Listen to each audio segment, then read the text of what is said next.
नमस्कार मित्रों, आज फिर एक नए शीर्षक के साथ इंसानियत एवं रूहानियत संग संग।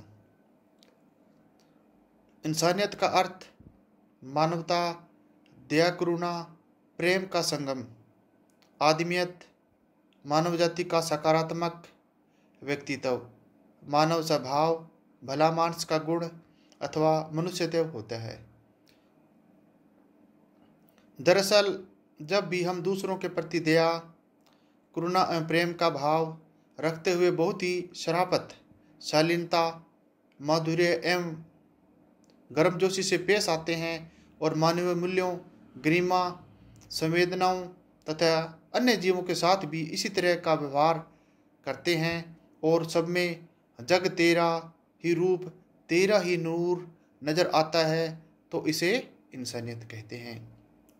संपूर्ण विश्व में सामाजिक ढांचे के अंतर्गत इंसानियत का एक ही मूल मंत्र है, जीव मात्र पर वैसे ही पेश आना जैसे समय के लिए व्यवहार की चाह होती है। अंततः मनुष्य या अन्य जीवों के प्रति ऐसे ही भावों की बहुलता इंसानियत है। पृथ्वी पर मनुष्य ही सबसे सर्वोच्च व सर्वश्रेष्ठ पर जाती है। अंततः हर बंदे का ये दायित्व है कि वे सभी के प्रति इंसानियत का भाव रखे। मानवता रखने वाले बंदे ही परोपकारी होते हैं। निस्वार्थ भाव से सेवा करना ही उच्च कोटि की इंसानियत है।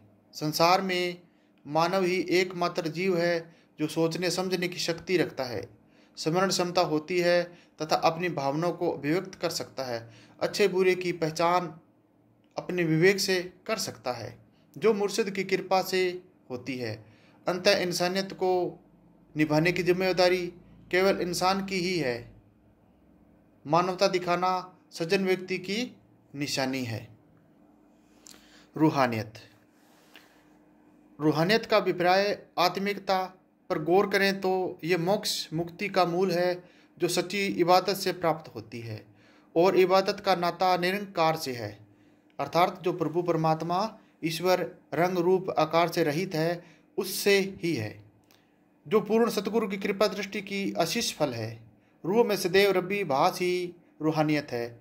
रूहा प्लस ईयत मतलब रूहानियत अथवा रूहत की नियति यानी रूहानियत शब्द का चित्रण है।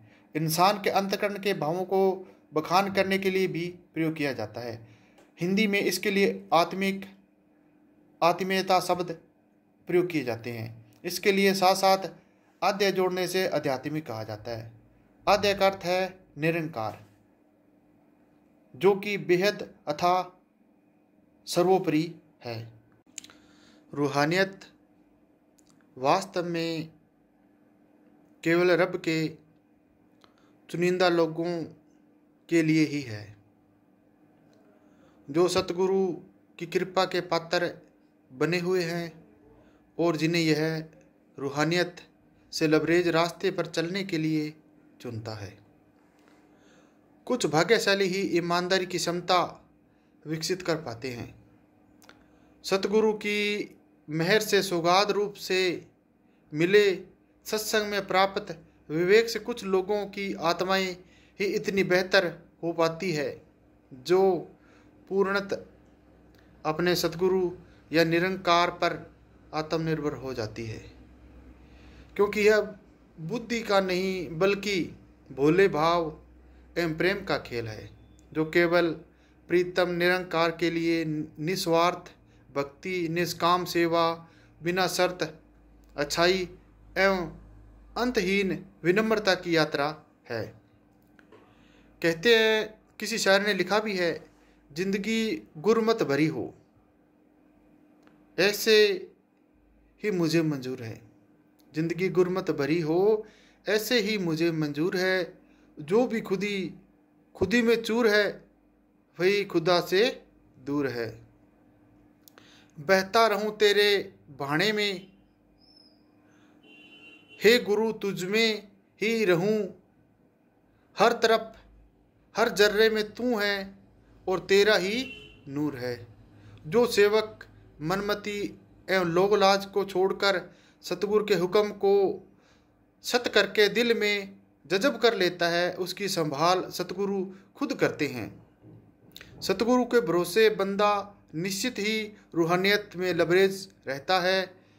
सृष्टि की सारी शक्तियाँ भी उसकी मदद के लिए सदैव प्रस्तुत रहती है। यही है रूहानियत। रूहानियत और इंसानियत। यदि इंसानियत है तो रूहानियत है, रूहानियत होगी तो इंसानियत तो होगी ही होगी। हे मित्रों, आज के इस घोर कलयुग में हमें इंसान की राह पर चलना चाहिए और रूहानियत को अपनाना चाहिए। रूहानियत जो हमें ईश्वर की ओर ले जाती है। और एक व्यंग्य भरा तगमा आपके सामने है, जिसको सुनने के बाद में यदि इंसान कुछ शर्म करे अपने कृत्य पर, अपने कर्मों पर, तो रूहानियत की राह पर चलने के लिए उसे ज्ञान की गंगा मिलेगी, अर्थात अमृत रस मिलेगा। तो व्यंग्य भरी बातें यदि की जाए तो जिससे व्यक्ति के व्यक्तित्व में अवश्य ही बदलाव आता है।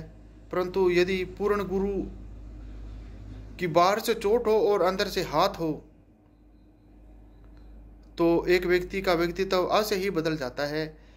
तो किसी व्यंग्यकार ने बड़ा ही आक्रामक रूप से व्यंग्यात्मक शैली को अपनाते हुए लिखा है, कुत्ता इंसान के ऊपर तंज भरे हुए व्यंग्य बाण चलाते हुए कहता है कि जो तुम दिखते हो वो नहीं, जबकि इंसानियत रूपी मुखौटे को तुमने लगा रखा है।